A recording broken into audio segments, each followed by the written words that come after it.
வணக்கம் நண்பர்களே. இன்னைக்கு அன்னையர் தினம். மே 2வது ஞாயிறு. 8 வயசுல என்னோட அப்பா இறந்துட்டாரு.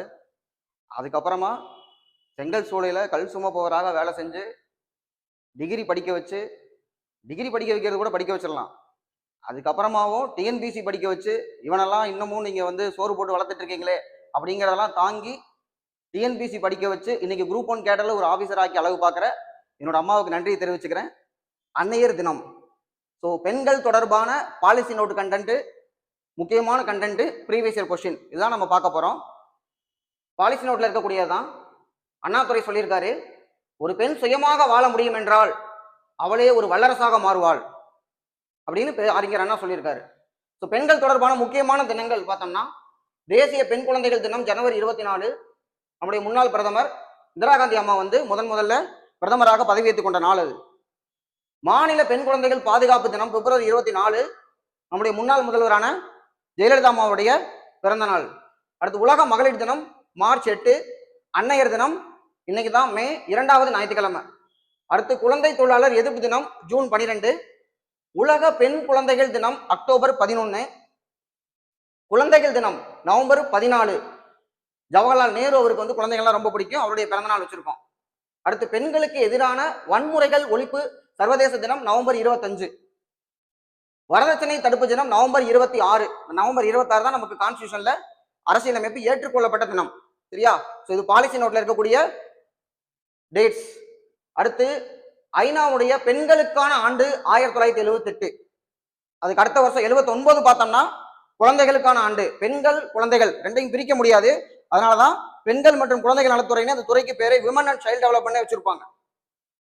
அடுத்து ரொம்ப முக்கியமானது 2026. அடுத்த வருஷம் international year of women farmer, பெண் விவசாயிகள் சர்வதேச ஆண்டு. விவசாயத்தை பொறுத்த வரைக்கும் நம்ம அக்ரிகல்ச்சர்ல தான் இந்தியா மட்டும் இல்ல, இந்தியாவை பொறுத்த வரைக்குமே பேக் போன் ஆஃப் எக்கானமி சொல்லுவோம். இந்திய பொருளாதார முதுகெலும்பு விவசாயம். அப்ப அந்த விவசாயத்துல அதிகமான அளவு இருக்கிறத குறைக்கணும், ஏன்னா வருமானம் குறைவா இருக்கு. அப்ப குறைக்கும் பொழுது எல்லாரும் வேலைக்கு போயிட்டா யார் விவசாயம் பார்க்கறது? விமன் ஃபார்மர்ஸ் அதிகமாயிட்டு இருக்காங்க. ஸோ சர்வதேச ஆண்டு 2026. அடுத்து பெண்கள் தொடர்பான சட்டங்கள் பாருங்க. சதி ஒழிப்பு, ராஜாராம் மோகன் ராயனுடைய கான்ட்ரிபியூஷன். அவருடைய சொந்த அண்ணியை தீயில போட்டு கொளுத்திருக்காங்க அண்ணன் இறந்த போது. 1829 வில்லியம் பெண்டிங் இருக்கும் போது சதி ஒழிப்பு சட்டம் கொண்டு வந்திருக்காங்க. அடுத்து விதவை மறுமண சட்டம், ஈஸ்வர சந்திர வித்யாசாகர் முக்கியமான கான்ட்ரிபியூஷன். 1856 சட்டம் கொண்டு வரப்பட்டது. டல்கோசி இருந்திருப்பார். அப்ப இந்தியாவில் பெண்களுக்கு வாக்களிக்கும் உரிமை 1921 நீதி கட்சி இருக்கும் பொழுது தமிழ்நாட்டில் சென்னை மாகாணத்துல கொண்டு வரப்பட்டது. உலகத்துல முதல்ல பார்த்தோம்னா நியூசிலாந்து 1893. இந்த 1893 ரொம்ப முக்கியமான வருஷம், நிறைய ஃபேக்ட் இருக்கு. அடுத்து சாரதா சட்டம் 1929 பெண்களுடைய திருமண வயதை அதிகப்படுத்துறது. அதே 29 தான் தேவதாசி ஒழிப்பு, டாக்டர் முத்துலட்சுமி ரெட்டி, அதுக்கப்புறம் மூவலூர் ராமாமிர்தம், இவங்கெல்லாம் முக்கியமான கான்ட்ரிபியூஷன். இப்ப பார்த்தோம்னா தமிழ்நாட்டில் நமக்கு அரசு வேலை வாய்ப்பில் பெண்களுக்கு இடஒதுக்கீடு 30% 40% அப்படின்னு ஆண்களுக்கு தான் இடஒதுக்கீடு கொண்டு வரணும். பெண்கள் தான் நிறைய பதவியில் இருக்காங்க, வாஸ்தவம் தான். ஆனால் இந்த கடந்து வந்த பாதை ரொம்ப கடுமையானது. படிக்கிறதுக்கு பள்ளிக்கூடமே பெண்களை அனுப்பாத பொழுது திருமண உதவி திட்டம் குறைஞ்சபட்சம் 8வது வரைக்கும் படிக்க வச்சா திருமணத்துக்கு அதை அரசு உதவி செய்யும் சொன்ன பொழுதுதான் ஓகே, அதுக்காகவாது படிக்க வைப்போம் அப்படின்னு 8வது வரைக்கும், அதுக்கப்புறம் 10வது வரைக்கும், அதுக்கப்புறம் 12வது வரைக்கும், அதுக்கப்புறம் டிகிரி, அதுக்கப்புறம் தான் இன்னைக்கு பார்த்தோம்னா அரசு வேலை வாய்ப்பு. அதுலயும் நிறைய பேரு வீட்டுல என்ன பண்றாங்க, டிகிரி முடிச்சதுக்கு அப்புறம் கல்யாணம் பண்ணி வச்சுறாங்க. நீங்க படிக்கிறவங்க பல பேர் பார்த்தோம்னா ஹவுஸ் ஒய்ஃபா இருக்காங்க. நானும் நம்ம இன்ஸ்டியூட்ல மட்டும்தான் அப்படின்னு பார்த்தோம்னா எல்லாரும் ஹவுஸ் ஒய்ஃப் பேட்ச்னே தனியா போறதை வச்சு பார்க்கும்போது தமிழ்நாட்டுல ஆஸ்பிரண்டா இருக்கக்கூடிய முக்கால்வாசி பேர் ஹவுஸ் ஒய்ஃபா இருக்கிறத பார்க்கும்போது அது ரொம்ப கடினமான முயற்சி நம்மளாலே தெரிஞ்சுக்க முடியுது. சரியா? அப்ப வரதட்சணை தடுப்பு சட்டம் 1961, மகப்பேறு நல உதவி சட்டம் 1961 ஆர்டிகல் 42 டிபிஎஸ்பில இருக்கு. சம ஊதிய சட்டம் ஆர்டிகல் 39 சப் கிளாஸ் டி ல 1976 ஆண் பெண் 2 பேர் ஒரு வேலை செய்யறாங்களா, 2 பேருக்கு சம ஊதியத்தை கூட, பெண் என்பதற்காக குறைஞ்ச ஊதியம் கொடுக்க கூடாது. பெண்களை அநாகரிகமாக பிரதிநிதித்துவப்படுத்தல், சித்தரித்தல், இண்டீசென்ட் ரெப்ரசன்டேஷன் ஆஃப் த விமன் 1986 தடை செய்ய வேண்டும். அடுத்து பெண்களுக்கு சொத்துரிமை 1989. 1989 கலைஞர் முதலமைச்சர். இன்னொன்னு நம்ம சொல்லுவோம், 1967 ஆண்டு அண்ணாதுரை அவர்கள் முதலமைச்சர் ஆனார். அப்ப அண்ணாதுரை முதலமைச்சர் 67 to 69, 69 இருந்து 76 வரைக்கும் கலைஞர் கருணாநிதி, 76க்கு அப்புறம் 77 இருந்து 87 வரைக்கும் 10 ஆண்டுகள் எம்ஜிஆர், அதுக்கப்புறம் ஒரு வருஷம் ஜானகி ராமச்சந்திரன், 89ல இருந்து 91 வரைக்கும் திரும்ப கலைஞர், 91ல இருந்து 96 வரைக்கும் ஜெயலலிதா அம்மா, 96ல இருந்து 2001 வரைக்கும் கலைஞர் ஐயா, திரும்ப வந்து பாத்தீங்கன்னா 2001 டு 2006 அந்த ஒரு 5 வருஷம் திரும்ப ஜெயலலிதா அம்மா இருக்காங்க. 2006 டு 2011 எகைன் டிஎம்கே கவர்மெண்ட். 2011க்கு அப்புறம் 2021 வரைக்கும் 10 வருஷங்கள் ஏடிஎம்கே கவர்மெண்ட். திரும்ப 2011ல இருந்து 2021ல இருந்து இப்ப வரைக்கும் டிஎம்கே கவர்மெண்ட் போயிட்டு இருக்கு. அப்ப திராவிட கட்சிகள் மாறி மாறி 67 இருந்து இருக்காங்க. ரெண்டு கட்சிகளுமே ஒண்ணுதான். ரெண்டு பேருமே போட்டி போட்டு சமூக நலத்திட்டங்களை வந்து செயல்படுத்திட்டு இருக்காங்க. அப்ப நம்ம அது கட்சியை பத்தி பேசல, அரசை பத்தி பேசுறோம், அரசனுடைய திட்டத்தை பத்தி நம்ம பேசுறோம். 1989ல கலைஞர் வந்து பெண்களுக்கு சொத்துரிமை, மகனுக்கும் மகனின் குழந்தைகளுக்கும் சொத்தில் உரிமை உள்ளது போல் மகளுக்கும் மகளின் குழந்தைகளுக்கும் உரிமை உள்ளது கொண்டு வர்றாரு. அப்ப அவர் சொல்றாரு, நமக்கே 60 ஆண்டுகள் ஆகிவிட்டதே. ஏன் 1929ல சுயமரியாதை மாநாட்டில் கொண்டு வரப்பட்ட தீர்மானம் பெரியார் பெண் உரிமைக்காக 1929லேயே சுயமரியாதை இயக்கத்தினுடைய முதல் மாநாடு கொண்டு வரும்போது அப்ப கொண்டு வரப்பட்ட தீர்மானம். ஆனால் சட்டமாக வருவதற்கு 89 60 வருஷம் ஆகி போச்சு. இன்னொன்னு, பெண் ஏன் அடிமையானால் அப்படின்னு புக் எழுதுறாரு பெரியார் 1942ல டிஎன்பிசில கேட்டிருக்கிறாங்க. அடுத்து ப்ரீநடால் ப்ரீ டயக்னாஸ்டிக் ஆக்ட், அதாவது கருத்தரிப்பதற்கு முந்தைய ஒரு குழந்தை பிறக்க போறது பெண் குழந்தைன்னு முன்னாடியே கண்டுபிடிச்சிட்டா கருவிலே அழிச்சிடலாம். அப்ப கண்டுபிடிக்க கூடாது அப்படிங்கிறதுக்காக தான் 94ல சட்டம் கொண்டு வந்தாங்க. பெண் சிசு கொலையை தடுப்பதற்கு முன்னாடியே வந்து கருவிலையை கலைக்க தடுக்கிறதுக்காக. அடுத்து ஈவ் டீசிங் ஆக்ட் 97ல கொண்டு வரப்பட்டது. குடும்ப வன்முறை சட்டம் 2005, கல்யாணம் பண்ணதுக்கு அப்புறம் மாமியார் பிரச்சனை, மாமனார் பிரச்சனை, கணவன் அடிக்கிறாரா திட்டுறாரா, 2005 குடும்ப வன்முறை சட்டம். அதுக்கப்புறம் பெண்களுக்கு சொத்துரிமை இந்தியா கொண்டு வந்தது, நம்ம கொண்டு வந்தது 89ல. அதுக்கப்புறம் தான் கவர்மெண்ட் ஆஃப் இந்தியா 2005ல கொண்டு வர்றாங்க. குழந்தை திருமண தடை சட்டம் 2006 தடை செய்வது அப்பதான். முன்னாடியே சொல்லிடுறாங்க, இந்து திருமண சட்டம் 1955லேயே பெண்களுடைய திருமண வயது 18 அப்படின்னு கொண்டு வரப்படுகிறது. ஆனால் 18 வயசு கீழே இருக்கிறவங்களை கல்யாணம் பண்ணிட்டா என்ன பண்றது?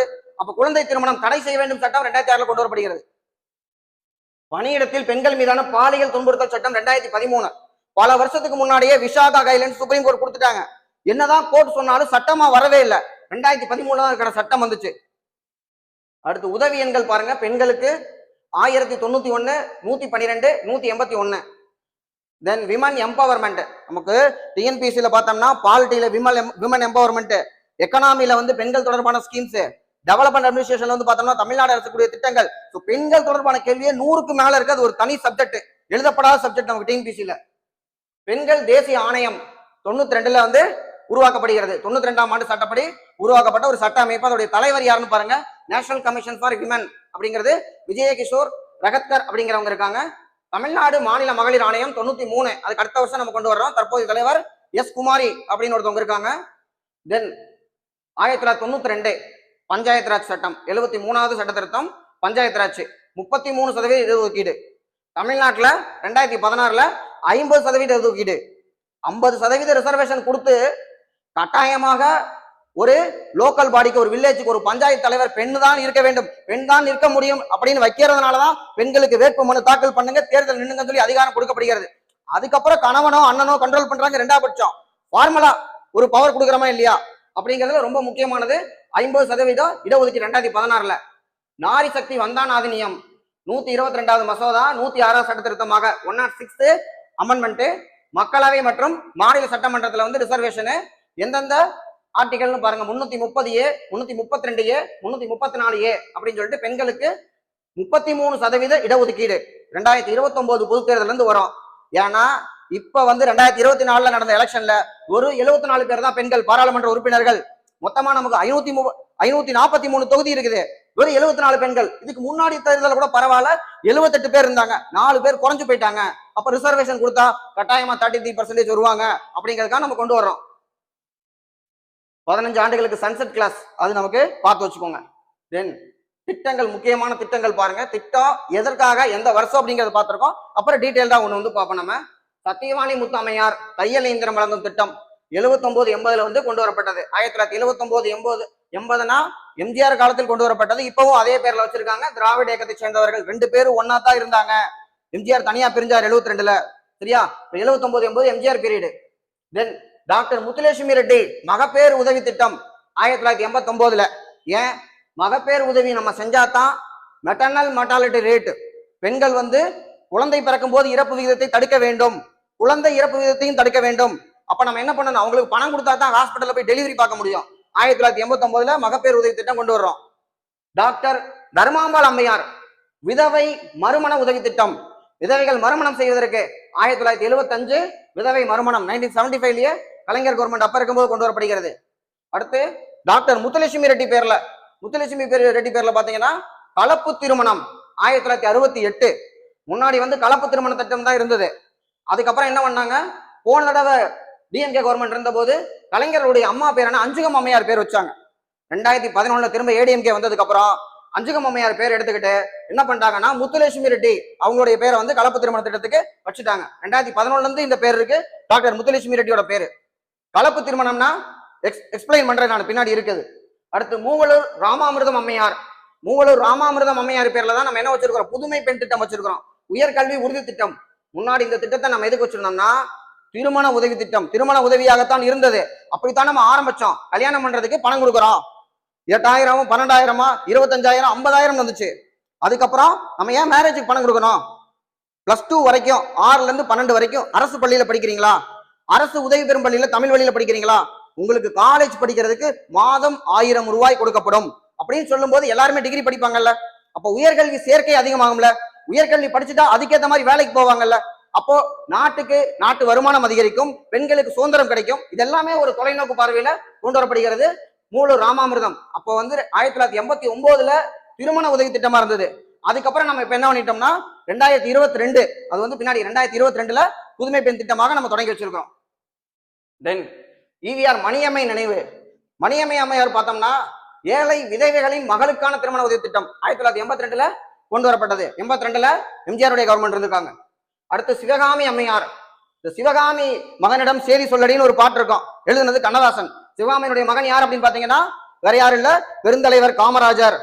காமராஜர் அவங்களுடைய அம்மா பேர்ல சிவகாமி அம்மையார் நினைவு திட்டம், பெண் குழந்தை பாதுகாப்பு திட்டம் 1996 கொண்டு வரப்பட்டது. தென் அன்னை தெரசா ஆதரவற்ற பெண்களுக்கான திருமண உதவி திட்டம் 1985. கலைஞர் மகளிர் உரிமை தொகை திட்டம் கனவு இல்லம் 2023ல கொண்டு வரப்பட்டது. தென் சுய உதவி குழுக்கள் தர்மபுரியில தொடங்கி வைக்கிறாங்க 1989. அடுத்து தமிழ்நாடு மாநில மகளிர் கொள்கை விமன் பாலிசி 2024ல. பாலிசி எந்த வருஷம் கேட்டா 2024. மாநில மகளிர் காவல் நிலையம் எப்ப கொண்டு வர்றாங்க அப்படின்னு பாத்தீங்கன்னா 1992. இப்போ விமனுக்காகவே காவல் நிலையம் கொண்டு வரப்பட்டதுல முன்னோடியா இருக்கக்கூடிய மாநிலம் தமிழ்நாடு. 1992லயே நம்ம கொண்டு வந்திருக்கிறோம். தமிழ்நாடு அரசின் பெண்களுக்கான நலத்திட்டங்கள் 21 to 25 இப்ப இருக்கக்கூடிய பாலிசி நோட்டு, இப்ப இருக்கக்கூடிய கவர்மெண்டோடைய ஸ்கீமு. இதுல பார்த்தோம்னா ஏற்கனவே நான் ஐகானிக் ஸ்கீம் முன்னோடி திட்டம் சொன்னேன். முன்னோடி திட்டத்துல எல்லாமே கலந்துருக்கும். முன்னோடி திட்டங்கள்ல நமக்கு பெண்களுக்கான திட்டங்களை பார்த்துட்டு மற்றதையும் பார்த்துருவோம். விடியல் பயண திட்டம். விடியல் பயணத்தை பொறுத்த வரைக்கும் May 8, 2021 ஆட்சிக்கு வந்த உடனே கொண்டு வந்த திட்டத்துல அது முக்கியமான ஒண்ணு.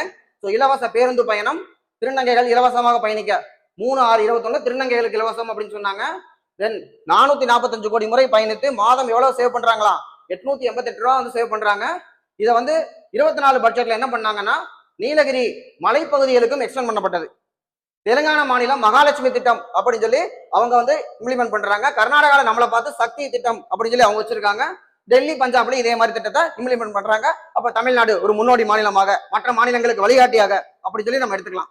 அடுத்து புதுமை பெண் திட்டம் செப்டம்பர் 5, 2022 புதுமை பெண்ணு மூவலூர் ராமாமிர்தம் அம்மையார் பேர்ல இருக்குது. முன்னாடி திருமண உதவி திட்டம். இப்ப நம்ம என்ன பண்ணிருக்கிறோம், உயர்கல்விக்காக உதவித்தொகையா வச்சிருக்கிறோம். 6ல இருந்து 12 வரைக்கும் கவர்மெண்ட் ஸ்கூலு, எய்டட் ஸ்கூல்ல தமிழ் வழியில பெண் கல்வி அப்படிங்கிற வெப்சைட் இருக்கு. மாதம் 1000 ரூபாய் கொடுக்கப்படுகிறது. இதுவே பசங்களுக்கு தமிழ் புதல்வன், அதை நம்ம இங்க பார்க்க மாட்டோம், பசங்க கிடையாது, இங்க ஒன்லி விமன். அடுத்து புதுமை பெண் திட்டம் விரிவாக்கம் பாத்தீங்கன்னா தூத்துக்குடியில டிசம்பர் 30, 2024 தமிழ் வழியில, அதாவது அரசு உதவி பெறும் பள்ளிகளுக்கு ஏற்கனவே சொல்லிட்டேன் நான்.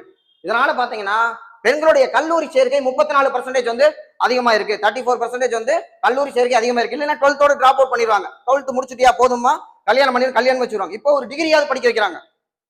அடுத்து பயனாளிகள் எவ்வளவுன்னு பாருங்க, 4.83 லட்சம் மாணவிகள் பயன். அடுத்து கலைஞரின் மகளிர் உரிமை தொகை செப்டம்பர் 15, 2023 காஞ்சிபுரத்துல மகளிர் உரிமை தொகை எல்லாத்துக்கும் நல்லா தெரிஞ்சிருக்கும். மாதம் 1000 ரூபாய். இது பார்த்தோம்னா ஒரு யூனிவர்சல் பேசிக் இன்கம் சொல்லுவாங்க. ஆக்சுவலா எல்லாத்துக்குமே பணத்தை சும்மா நம்ம கொடுத்துறோம். ஒரு பேசிக் இன்கம் இருந்தா தான் ஒரு டீசென்டான லைஃப் நம்ம வாழ முடியும். அரசு நலத்திட்டங்களை நிறைய பண்ணலாம். கையில கொஞ்சம் பணம் கொடுத்தா அது கொஞ்சம் டீசென்ட் லைஃபா இருக்கும் அப்படின்னு ஒரு ஸ்கீம் ரொம்ப வருஷமா இருக்கு. அதுல முன்னோடியாக முதல்ல பெண்கள் கொடுத்துருக்காங்க. அடுத்து பெண் தொழிலாளர் பங்கேற்பு விகிதத்தை பொறுத்த வரைக்கும் இந்தியாவோட ரேட்டு பாருங்க 23.97, தமிழ்நாட்டில் இதை விட அதிகம் 28.5. ஏன்னா படிச்சதுக்கு அப்புறமும் நிறைய பேர் ஆக்சுவலா ஏன்னா நேஷனல் இன்கம் எடுத்துக்கும் போது முன்னாடி ஹவுஸ் ஒய்ஃப் அப்படின்னோம், இப்போ ஹோம் மேக்கர் அப்படின்னோம். ஸோ அவங்க பண்ணக்கூடிய அந்த சர்வீஸ் வேல்யூபிள் சர்வீஸ், அந்த சர்வீஸ்க்கு வந்து பாத்தீங்கன்னா நமக்கு ஜிடிபியில வராது. இதை வந்து ஒரு கோர்ட்ல கேஸ் போடும்போது ஒரு ஹவுஸ் ஒய்ஃப் உங்களுக்கு ஆக்சிடென்ட் ஆயிருது, ஆக்சிடென்ட் ஆகும்போது ஆக்சிடென்ட் கேஸ்ல கிளைம் பண்ணும்போது இவங்க வெறும் ஹவுஸ் ஒய்ஃப் தாங்க, வேலைக்கெல்லாம் போறது இல்ல அப்படின்னு ஜட்ஜு கோவப்பட்டுட்டு 1 கோடி ரூபாய் நீ வந்து இழப்பீடு கொடுக்கணும் அப்படின்னாரு. அப்ப வேலைக்கு போறவங்களுக்கே அவர் தரமாட்டோமே, இவங்களுக்கு எதுக்கு 1 கோடி? அவங்க செய்யற வேலையை யாராலையும் செய்ய முடியாது, அதுக்கு ஊதியம் இல்ல அப்படிங்கிற காரணத்துக்காக குறைச்சி எடை போடக்கூடாது அப்படிங்கிறாங்க. அப்ப அவங்க அந்த வேலையும் செய்யறது இல்லாம வெளியிலையும் வேலை செய்ய, இது வந்து டபுள் பர்டன், வீட்டையும் பார்க்கணும் வேலையும் செய்யணும் அப்படிங்கிறது. அப்ப அதுலயும் நம்ம என்னன்னா வேலை வாய்ப்பு விகிதம் அதிகமா இருக்கு. அடுத்து பாத்தீங்கன்னா வேர்ல்டு எக்கனாமிக் ஃபோரம் சொல்றாங்க ஜெண்டர் கேப் இண்டெக்ஸ்ல இந்தியா 129வது இடம், குளோபல் ஜெண்டர் இன்இக்வாலிட்டியில 108வது இடத்துல வேர்ல்டு எக்கனாமிக் ஃபோரம் சொல்றதுதான். அப்ப இதுல அந்த அளவுக்கு நம்ம வந்து என்னதான் பெண்கள் முன்னேறிட்டாங்கன்னு சொன்னோம்னாலும் இண்டெக்ஸ்ல வந்து இன்னும் நம்ம பின்னாடிதான் இருக்கிறோம். அடுத்த ஒரு ஸ்கீம் பாருங்க, மகளிர் சுயதொழில் பிங்க் ஆட்டோ திட்டம். பிங்க் ஆட்டோவை பொறுத்த வரைக்கும் 250 பெண் ஆட்டோ ஓட்டுநர்களுக்கு சிஎன்ஜி ஹைபிரிட் ஆட்டோ 1 லட்சம் ரூபா வந்து மானியம் தர்றோம். இந்த திட்டத்தை வந்து எப்பன்னா 8/3/25 மார்ச் 8ஆம் தேதி, அதாவது மகளிர் தினத்தன்னைக்கு தொடங்கி வைக்கிறாங்க. 100 பெண்களுக்கு வந்து முதல் வகையா கொடுக்கப்பட்டிருக்கு. ஆதரவற்ற விதவை பெண்களுக்கு வந்து இதுல முன்னுரிமை கொடுக்குறோம். தென் தமிழ்நாடு வேலைக்கு செல்லும் மகளிர் விடுதி, தோழி விடுதி அப்படிங்கிறதும் ரொம்ப முக்கியமானது.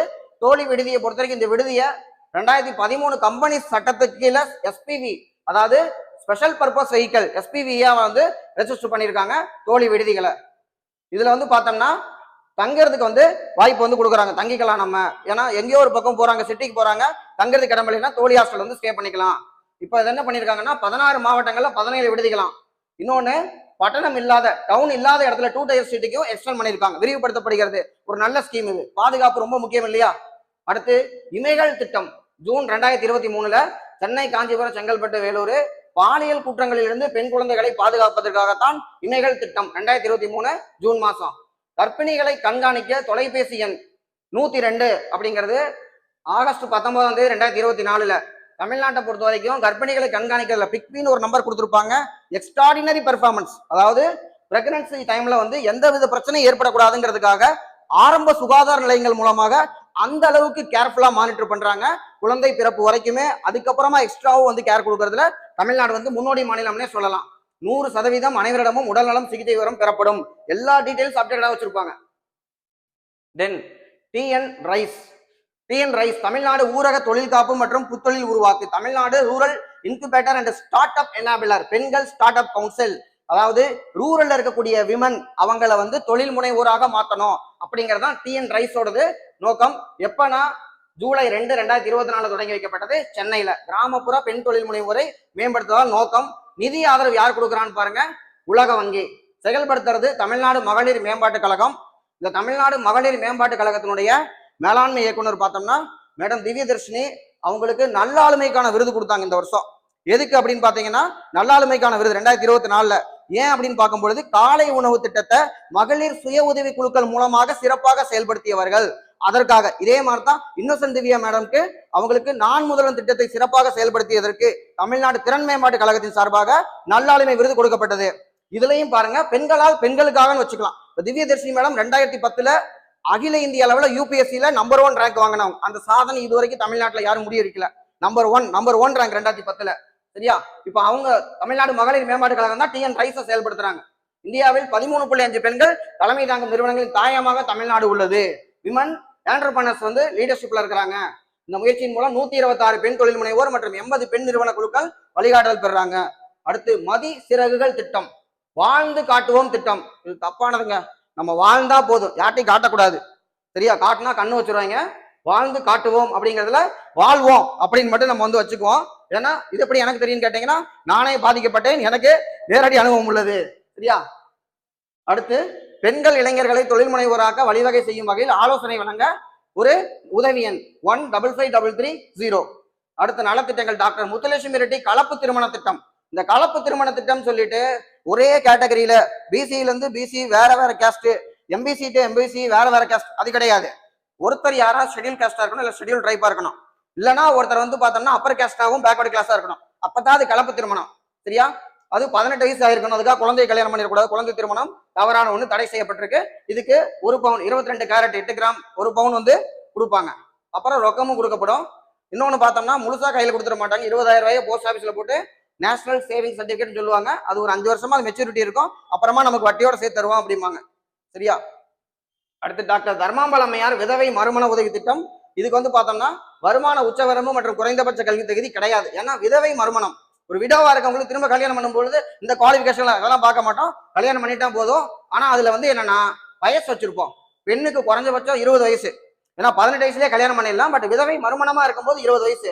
மணமகன் வந்து பார்த்தோம்னா 40 வயசுல இருக்கணும். சரியா? 40 வயசுக்கு மேல இருக்க தாத்தா கல்யாணம் பண்ணா அதுக்கு உதவித்தொகை எல்லாம் கொடுக்க முடியாது. அடுத்து ஈவிஆர் மணியம்மை நினைவு ஏழை விதவையின் மகளுக்கானது. அதுக்கு வந்து பார்த்தோம்னா ஏழை விதவையா இருக்காங்க, அவங்களுடைய பொண்ணுக்கு அப்படின்னு பார்க்கும் பொழுது ஆண்டு வருமானம், குடும்பத்துக்கு ஆண்டு வருமானம் 1,20,000 ரூபாய் அப்படின்னு சொல்லி ஒரு மீட் வச்சிருக்கு. ஏன்னா நிறைய பணம் வருது, மாசம் 1 கோடி ரூபாய் சம்பளம் வருது அப்படின்னம்னா அவங்களுக்கு அது தேவைப்படாது. அப்போ ஒரு இன்கம் சீலிங் வச்சிருக்கோம் 1,20,000 ரூபாய் அப்படின்னு சொல்லிட்டு. பென்ஷன் வாங்குறாங்கன்னா பென்ஷன் சர்டிபிகேட் கொடுத்தா போதும். விடோ பென்ஷன் வாங்குறாங்கன்னா சர்டிபிகேட் கொடுத்தா போதும் அப்படிங்கிறாங்க. அடுத்து எத்தனை நாளைக்கு முன்பாக விண்ணப்பிக்கணும் ஸ்கீமுக்குன்னா கல்யாணத்துக்கு 40 நாளைக்கு முன்னாடி. கல்யாணம் பண்ணிட்டு போய் வேணும்னு சொல்லி கேட்கக்கூடாது. அடுத்து தொட்டில் குழந்தை திட்டம் ரொம்ப முக்கியமான திட்டம். ஜெயலலிதா அம்மாவுடைய முக்கியமான கான்ட்ரிபியூஷன். உன்னால முடியாட்டி கொடுத்து விடு, கொன்று விடாதே, நாங்கள் வளர்த்துக் கொள்கிறோம் அப்படின்னு அரசே பெண் குழந்தைகளை தத்தெடுத்து வளர்த்துறதா இந்த தொட்டில் குழந்தை திட்டம் 1992 சேலம் மாவட்டத்துல கொண்டு வரப்பட்டது. ஏன்னா நமக்கு கருத்தமான ஒரு படம் இருக்கும். எப்படி 94 நம்ம வந்து பார்த்தோம் ப்ரீ நடால் ப்ரீ டயக்னோஸ்டிக், கருவுல இருக்கிறத கண்டுபிடிக்கிறத தடை செய்யணும். ஏன்னா கண்டுபிடிச்சா கருவிலேயே கொண்டுருவாங்க. பிறந்ததுக்கு அப்புறமும் கள்ளிப்பால் ஊத்தி கொள்ற பழக்கம் இருந்து, அதனாலதான் நீ கொல்லாத கொடுத்துரு அப்படிங்கிறது தான் தொட்டில் குழந்தை திட்டம் அப்படிங்கிறது. இதுக்கப்புறம் 2015 ஜெயலலிதா அம்மா என்ன பண்ணாங்கன்னா 2015 பெண் குழந்தை பிறக்குதுன்னா 16 வகையான பொருட்கள் வந்து கொடுத்தாங்க. ஒரு கிஃப்டா போய் பார்ப்போம் இல்லையா, அரசு சார்பாக கிஃப்ட் கொடுக்கப்பட்டது. அந்த அளவுக்கு கேர் எடுத்துக்கிறாங்க. முதலமைச்சரின் பெண் குழந்தை பாதுகாப்பு திட்டம். இந்த பெண் குழந்தை பாதுகாப்பு திட்டம் இது வந்து பார்த்தோம்னா சிவகாமி அம்மையார் பேர்ல இருந்தது. சிவகாமி அம்மையார் பேர் எடுத்துட்டு 2011 வந்து பார்த்தோம்னா அதற்கு இது 2011 ரீஃபார்ம் பண்றாங்க. இப்ப பெண் குழந்தை பாதுகாப்பு திட்டம் தான் இருக்குது. இந்த திட்டத்துல பார்த்தோம்னா 50,000 ரூபாய் ஒரு குழந்தை, ஒரு பெண் குழந்தைன்னா 50,000 ரூபாய், 2 குழந்தைன்னா ஆளுக்கு 25,000 ரூபாய் டெபாசிட் பண்ணிடுவாங்க. 18 வயசானதுக்கு அப்புறம் அந்த குழந்தைக்கு அன்னைக்கு போட்டு 50,000 ரூபாய், ஒரு குழந்தையா இருந்தா 50,000 ரூபாய், 2 குழந்தையா இருந்தா 2 பேருக்கு 25,000 இல்லையா, வட்டியோட எவ்வளவு இருக்கோ அவ்வளவு அப்படியே கொடுத்துருவோம். இதுக்கு ஒரே ஒரு கண்டிஷன், குறைஞ்சபட்சம் அந்த குழந்தை 10வது பரீட்சை எழுதணும். இன்னொன்னு படிப்பு செலவு காசு வேணும்ல, அதனால என்ன பண்ணுவோம்னா 5 வருஷம் கழிச்சு 6வது வருஷத்துல இருந்து, அப்ப 6 வயசு அப்படின்னா 1வது படிச்சுட்டு இருக்குமா, 6வது ஆண்டு முதல் ஆண்டுக்கு 1,800 ரூபாய் பணம் கொடுப்போம். இது டிஎன்பிஎஸ்சி கொஸ்டின். பெண் குழந்தை பாதுகாப்பு திட்டத்துல ஆண்டுக்கு எவ்வளவு ஊக்கத்தொகையா கொடுப்போம். இது வட்டி கிடையாது, வட்டியும் அசலும் 18 வயசு ஆனதுக்கு அப்புறம் மொத்தமா தருவாங்க. 6 வயசுக்கு 6 வருஷம் கழிச்சு 6வது ஆண்டு முதல் 1,800 ரூபாய் ஊக்கத்தொகையா கொடுக்கப்படும். ஒரு வருஷம் ஃபீஸ் கட்டுறதுக்கு நமக்கு பயன்படும். அடுத்து அன்னை தெரசா ஆதரவற்ற பெண்களுக்கான திருமண உதவி திட்டம். ஆதரவற்ற பெண்களா இருக்காங்களா அவங்களுக்கு பட்ட படிப்புனா 50,000 ரூபாய், அதுக்கு கம்மினா 25, அந்த மாதிரி ஸ்லாப் வச்சிருக்காங்க. 1 பவுன் தங்க நாணயத்துடன் சேர்த்து வழங்கப்படுகிறது. இதுக்கும் ஆதரவற்ற பெண்களா வருமான உச்சவரம்பு குறைந்தபட்ச கல்வி தகுதி கிடையாது. 40 நாளைக்கு முன்னாடியே காமனான ஒண்ணுதான். அடுத்து டாக்டர் முத்துலட்சுமி ரெட்டி மகப்பேறு நலத்திட்டம். மகப்பேறு நலத்திட்டம் 18,000 ரூபாய், 12,000 இருந்து 18,000 ரூபாய் கொடுக்குறாங்க. இவங்க சென்ட்ரல் கவர்மெண்ட்ல பார்த்தோம்னா நமக்கு ஜனனி சுரக்ஷா யோஜனான்னு வச்சிருப்பாங்க. அப்புறம் இந்திரா காந்தி மாத்ரி சகாஜ் யோஜனா ஒரு திட்டம் கொண்டு, அவங்க பேர் நமக்கு வாயில வராது சரியா, அவங்களும் அந்த மாதிரி திட்டம் வச்சிருக்காங்க. நம்ம டாக்டர் முத்துலட்சுமி ரெட்டி பேர்ல திட்டம் வச்சிருக்கிறோம். அடுத்து சத்தியவாணி முத்து அம்மையார் தையல் இயந்திரம். அதுல வந்து பெனிஃபிஷரி 20ல இருந்து 40 வயசுக்குள்ள இருக்கணும், ஆதரவற்றோர் விதவைகள். இதுக்கு வந்து பார்த்தோம்னா இந்த பட்ஜெட்ல கூட 2 கோடி ரூபாய் நம்ம ஒதுக்கி இருக்கோம் தையல் இயந்திரம் வழங்கும் திட்டம். அடுத்து மங்கள மாலை திட்டம் 2012 to 13 பழைய கவர்மெண்டோட ஸ்கீம் தான், இருந்தாலும் இப்ப கொஸ்டின்ல கேட்டிருக்காங்க. 2-3 கேள்வி கேட்டாங்க. மங்கள மாலை திட்டம். மங்கள மாலையிலையும் நம்ம என்ன பண்றோம்னா ஆதரவற்ற பெண்களுக்கு பொருத்தமான மணமகன் அமைவதற்கு அவங்களுக்கும் திருமண உதவி தான். 18 வயசு நிரம்பிய பெண்களுக்கு இந்த திட்டம் வந்து பொருந்தும். அடுத்து காவலன் SOS பலமுறை கேட்கப்பட்ட கேள்வி. பெண்களுக்கான பாதுகாப்பு தமிழ்நாடு காவல்துறையால் கொண்டு வரப்பட்ட ஒரு செயலி. அப்ப இந்த SOS அப்படிங்கறத நம்ம வந்து 2018 கொண்டு வரப்பட்டது. அவசர காலங்கள்ல நம்ம காவல்துறையின் உதவிக்காக இந்த ஆப் வந்து கொண்டு வரப்பட்டிருக்கு. அடுத்து முக்கியமான சோசியல் இண்டிகேட்டர் பாருங்க, மெட்டர்னல் மோர்டாலிட்டி ரேட் MMR அப்படிமோ. MMRனா 1 லட்சத்துக்கு, அதாவது டெலிவரி ஆகும் பொழுது நம்ம மெர்சல் படத்துல பாக்குறோம்ல, டெலிவரி எப்ப சிசரியன் பண்ணி கொண்டு விடுவாங்க, அதுக்கப்புறம் தான் பழி வாங்குறதா நம்ம மெர்சல் படத்துல வர சீன். அந்த மாதிரியான மெட்டர்னல் மார்டாலிட்டியை தவிர்க்கணும் அப்படிங்கிறதுக்காக தான் நம்ம என்ன பண்றோம், நிறைய ஸ்டெப்ஸ் எடுக்கிறோம். குறிப்பா இந்த முத்துலட்சுமி ரெட்டி அவங்க பேர்ல இருக்கக்கூடிய மகப்பேர் உதவி திட்டம் 18,000 ரூபாய் கொடுக்குறோம்னா, ஹாஸ்பிட்டல்ல குழந்தை பிறந்தா தான் 18,000 ரூபாய். அப்படின்னா வீட்டுல டெலிவரி யாரும் பார்க்க மாட்டாங்க, கண்டிப்பா ஹாஸ்பிட்டல் போவாங்க. அப்ப ஹாஸ்பிட்டல் போனாவே நம்ம என்ன பண்ணிடலாம், பிரச்சனைய 99% நம்ம சால்வ் பண்ணிடலாம். சரியா? அப்போ அதெல்லாம் பண்ணும்பொழுது நமக்கு 90.6 இருந்தது, 2024-25ல 39.6 குறைஞ்சிருக்கு. இதுல விழுப்புரமும் விருதுநகரும் 0 டெத், ஒருத்தர் கூட கிடையாது, சாதனை படைச்சிருக்காங்க. தென் இன்ஃபன்ட் மோர்டாலிட்டி ரேட் 1000 குழந்தைக்கு எத்தனை இறப்பு விகிதம் அப்படிங்கிறது பாத்தீங்கன்னா 10.4 இருந்து 7.6 குறைஞ்சிருக்கு. இந்த குழந்தை இறப்பு விகிதம் ஒரு காலத்துல ரொம்ப அதிகம். 10 குழந்தை பிறந்தா எத்தனை குழந்தை இருக்குன்னே தெரியாது. அதனாலதான் நிறைய குழந்தைகள் உருவான காலகட்டம். மக்கள் தொகை பெருக்கத்துக்கு சோசியலிசம் ஒண்ணு பார்ப்போம். மக்கள் தொகை பெருக்கத்துக்கு முக்கியமான காரணமே அதான்.